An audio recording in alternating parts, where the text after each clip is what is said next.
there's a lot of rules in selling, right? Or like principles and things like that. I subscribe to this very very basic rule of selling, which is called the 1/3 rule of sales. All right. It simply states that 1/3 of the people will buy from you, or generally buy from you, regardless of what you say or do, because they have a problem and they need you to solve it. All right. So 1/3 of people will buy from you no matter what you say or do. All right. Of course, there'll be too much on that, right? Another 1/3 will not buy from you regardless of what you say or do. They just don't like you. They just don't like your company.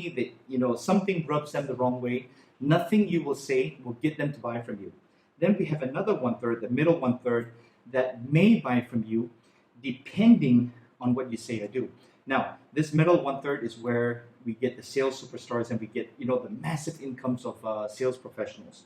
The middle 1/3 is where you work on your skills, where you work on your techniques of selling, your prospecting, handling objections, qualifying, presenting, all those skills, right?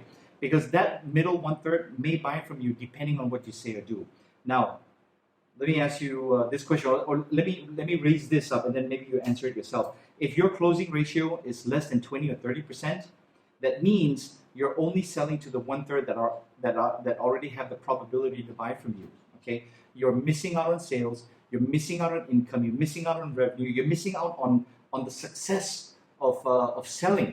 Okay, so how do you get the 1/3? Get better at prospecting, get better at qualifying, get better at presenting, get better at handling objections, get better at qualifying the prospects, get better at closing, get better at follow-up. That's how you get the middle 1/3 that may buy from you depending on what you say or do.